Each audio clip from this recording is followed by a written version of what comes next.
5 layers exist that nobody else will run for you, and this video is the legal version of those 5.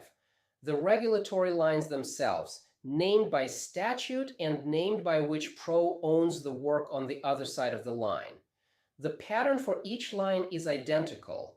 What the category is, what crosses the line into licensed work, what doesn't cross, the pro you need.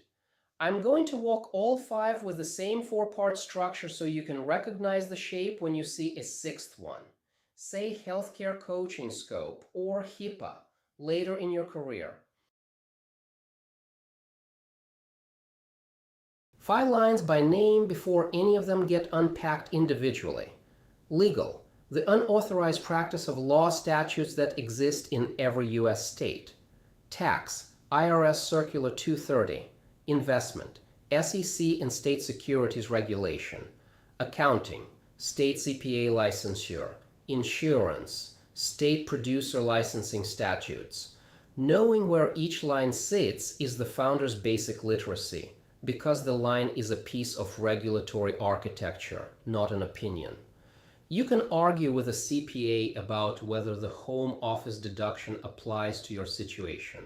You cannot argue with the SEC about whether a specific allocation recommendation requires registration. Line 1 is legal, and the statute is UPL, Unauthorized Practice of Law, a crime in every U.S. state. What crosses the line? Drafting contracts that need legal judgment about enforceability. Advising on whether a non-compete clause will hold up in a dispute. Advising on IP strategy. What doesn't cross? Using attorney-drafted templates that were reviewed once. Explaining what an operating agreement is as a category of document. Referring to an attorney when the question is specific to their facts.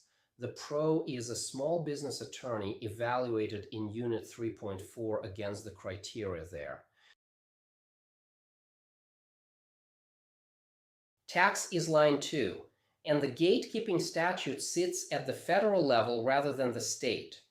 If somebody is going to charge a coachee for an opinion on a return, the credential is mandatory. No exceptions, no loopholes for the well-read. Picture a session where a coachee asks whether she ought to max the SEP or open a solo 401k. The moment the answer pivots on her income and her marital status, you're out of bounds. Walk her through the categories, draw the picture of how the math behaves at the S-corp threshold, and hand her off to the right pro. Investment is line 3, and the regulator stack runs 2 deep, federal at the SEC plus a state securities administrator. Registration is the default posture.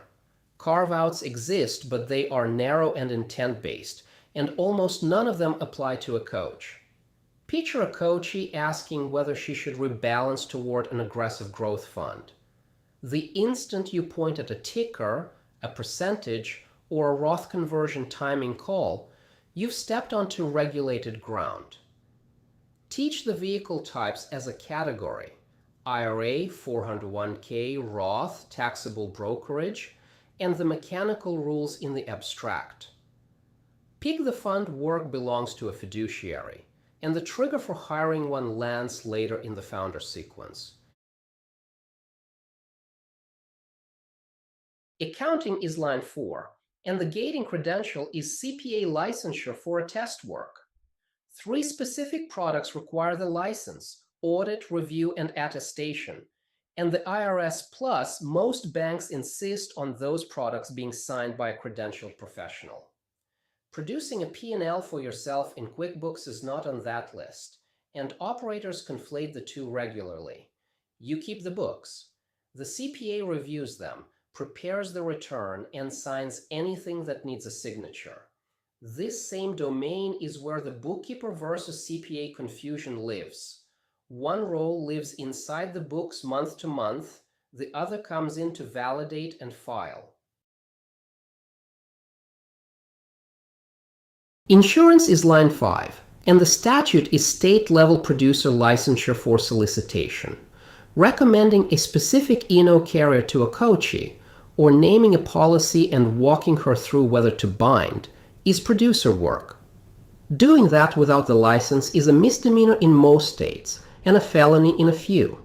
Explaining what errors and omissions coverage is as a category, walking the tier structure that Unit 3.5 lays out, and naming the AI exclusion question to ask a broker, those stay inside the educator role.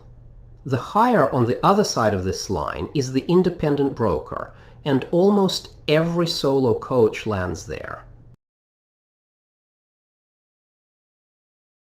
These 5 lines aren't a separate ethical framework bolted onto coaching practice.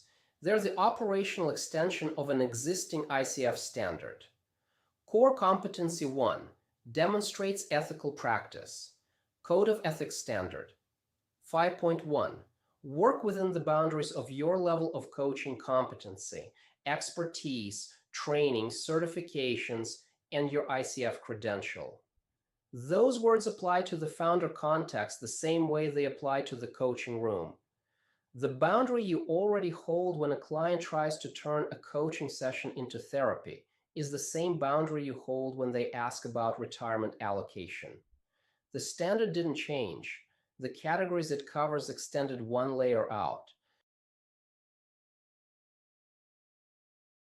Return to the founder's boundary self-map.